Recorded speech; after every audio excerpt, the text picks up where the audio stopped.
62ാമത് സംസ്ഥാന സ്കൂൾ കലോത്സവത്തിന്റെ അവസാന ദിനത്തിലും സ്വർണ്ണക്കപ്പിനായി ഇഞ്ചോടിഞ്ച് പോരാട്ടം തുടരുകയാണ്. കണ്ണൂരിനെ മറികടന്ന് കോഴിക്കോട് വീണ്ടും മുന്നിലെത്തി. വൈകിട്ട് 5 നടക്കുന്ന സമാപന സമ്മേളനം പ്രതിപക്ഷ നേതാവ് ഉദ്ഘാടനം ചെയ്യും. നടൻ മമ്മൂട്ടിയും മുഖ്യാതിഥിയാകും. ഇപ്പോൾ കലോത്സവ വേദിയിൽ നിന്നുള്ള വിശേഷങ്ങളുമായി അശ്വതി ചേരുന്നുണ്ട്. അശ്വതി, 62ാമത് സംസ്ഥാന സ്കൂൾ കലോത്സവത്തിന്റെ അവസാന കൊട്ടിക്കലാശം ഇന്ന് ഉണ്ടാവുകയാണ്. ഇന്നലെ വരെ കണ്ണൂരായിരുന്നു മുന്നിലുണ്ടായിരുന്നത്. ഇന്നിപ്പോൾ കോഴിക്കോട് മുന്നിലെത്തിയിരിക്കുകയാണ്. കപ്പ് ഞങ്ങൾ തന്നെ കൊണ്ടുപോകുമെന്നുള്ള നിലപാടിൽ തന്നെയാണോ കോഴിക്കോടും? എന്തൊക്കെയാണ് അവിടെ നിന്നുള്ള പുതിയ വിവരങ്ങൾ? ഹരിത, ഇഞ്ചോടിഞ്ച് പോരാട്ടമാണ് ഇന്നലെ നടന്നത്. നമുക്ക് പെട്ടെന്ന് തന്നെ പോയിന്റ് നിലകൾ മാറി മറിയുന്ന ഒരു കാഴ്ചയാണ് ഇന്നലെ നമ്മൾ കണ്ടത്. കോഴിക്കോടാണ് ഇപ്പോൾ മുന്നിലുള്ളത്. കണ്ണൂർ 2ാം സ്ഥാനത്തേക്കാണ് തള്ളപ്പെട്ടിരിക്കുന്നത്. പക്ഷേ ചെറിയ പോയിന്റിന്റെ വ്യത്യാസം മാത്രമാണുള്ളത്. ഇന്ന് 10 മത്സരങ്ങളാണ് നടക്കുന്നത്. അതായത് ഇന്ന് നടക്കുന്നത് 1ാം വേദിയിൽ. ഇപ്പം ഞാൻ നിൽക്കുന്നത് പ്രധാനപ്പെട്ട വേദിയിലാണ്. ഇവിടെ നാടോടി നൃത്ത മത്സരമുണ്ട്. ഒപ്പം തന്നെ പരിചമുട്ട, വഞ്ചിപ്പാട്ട്, ട്രിപ്പിൾ ജാസ് തുടങ്ങിയ മത്സരങ്ങളാണ് ഇന്ന് വിവിധ വേദികളിൽ അരങ്ങേറുന്നത്. ഇന്നത്തെ മത്സരങ്ങളായിരിക്കും ഈ സ്വർണ്ണക്കപ്പിൽ ആര് മുത്തമിടുമെന്ന കാര്യത്തിൽ ഒരു തീരുമാനം ഉണ്ടാക്കുന്നത്, അതിലേക്ക് എത്തിക്കുന്നത്. എന്തായാലും വളരെ ആവേശകരമായ മത്സരമായിരുന്നു കഴിഞ്ഞ ദിവസങ്ങളിലൊക്കെ കണ്ടത്. അത് തന്നെ ഇന്നുണ്ടാകും. ഇന്നും വീറും വാശിയോടും കൂടി തളരാതെ കുട്ടികളെല്ലാവരും തന്നെ വലിയ രീതിയിലുള്ള മത്സരത്തിലാണ്. ഈ 1ാം സ്ഥാനത്തേക്ക് എത്തുന്നതിന് വേണ്ടിയിട്ടുള്ള മത്സരത്തിലാണ്. എന്തായാലും ഇപ്പോൾ ഇവിടെ സജീവമായിക്കൊണ്ടിരിക്കുകയാണ്.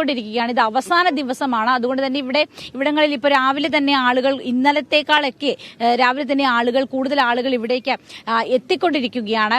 മത്സരാർത്ഥികളുണ്ട്, അധ്യാപകരും രക്ഷിതാക്കളും ഒപ്പം തന്നെ നാട്ടുകാരെല്ലാവരും ഉണ്ട്. ഇപ്പോൾ നമുക്കൊപ്പം നിൽക്കുന്നത് ഈ കലോത്സവ വേദിയിൽ വളരെ മിടുക്കനായിട്ടുള്ള ഒരു കുട്ടിയാണ്. പേര് പറയാം.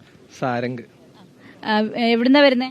കോഴിക്കോട് ജില്ലയിൽ ഈ കോഴിക്കോട് ജില്ലയുടെ പോയിന്റ് വർദ്ധിപ്പിക്കുന്നതിൽ വളരെ നിർണായക പങ്ക് വഹിച്ചിട്ടുള്ള ആളാണ് സാരംഗ്. ഏതൊക്കെ മത്സരത്തിലാണ് പങ്കെടുത്തത്? ഞാൻ ലളിതഗാനം, ക്ലാസിക്കൽ മ്യൂസിക്, കഥകളി സംഗീതം, ഗ്രൂപ്പ് സോങ്, ദേശഭക്തി ഗാനം 5 മത്സരങ്ങളിൽ 5 ഇനങ്ങളിൽ സംസ്ഥാന യുവജനോത്സവ വേദിയിൽ എത്തിയിരിക്കുന്ന ആളാണ് ഈ മിടുക്കൻ.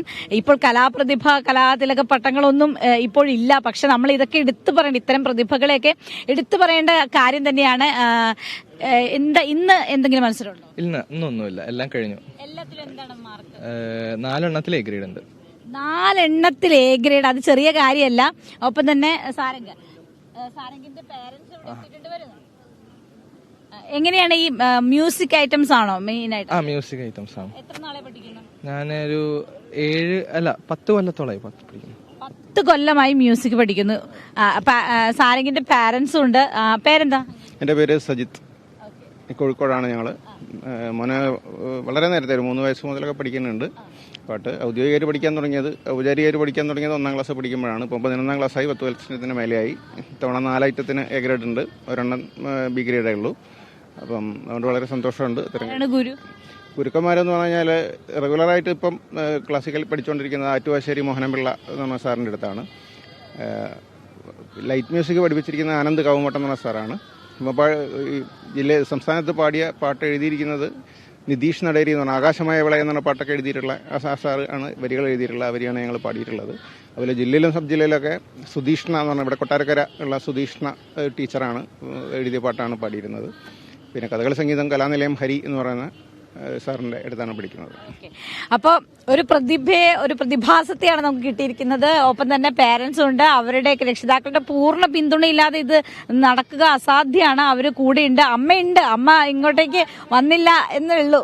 വരുന്ന പരിചയപ്പെടുത്തിയ പേര്? എന്റെ പേര് സുജിത. അവൻ പഠിക്കാനും പ്രാക്ടീസിന് അവന്റെ കഴിവിന്റെ ഇതുകൊണ്ട് തന്നെയാണ് അവന് കിട്ടിക്കൊണ്ടിരിക്കുന്നത്. അസലായിട്ട് പ്രാക്ടീസ് ചെയ്യലുണ്ട്, പിന്നെ പഠിക്കുകയും ചെയ്യുന്നുണ്ട്. ഇതിന് കുഴപ്പമൊന്നുമില്ല. എന്നാ ഇനി മോന്റെ ഒരു പെർഫോമൻസിലേക്കാണ് ഇനി നമ്മൾ കടക്കുന്നത്. എന്താ ചെയ്യാൻ പോകും? ഞാൻ സംസ്ഥാനത്ത് പാടിയ ലളിതഗാനം പാടാം.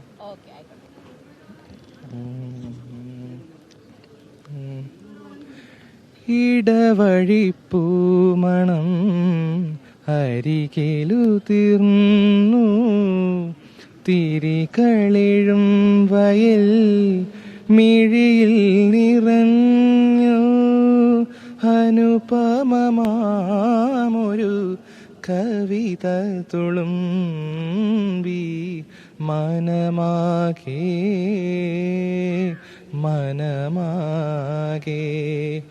ആ സുഖമറിഞ്ഞു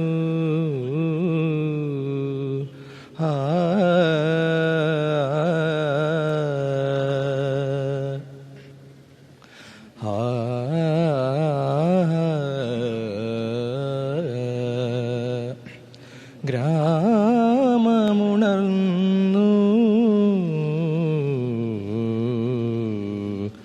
ധ്യാനവിഭാതമായി.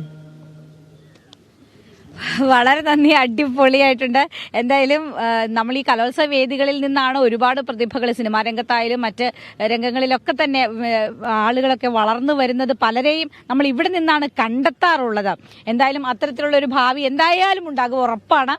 വളരെ നന്ദി കേരള വിഷനോടൊപ്പം ചേർന്നതിന്. ഓക്കെ.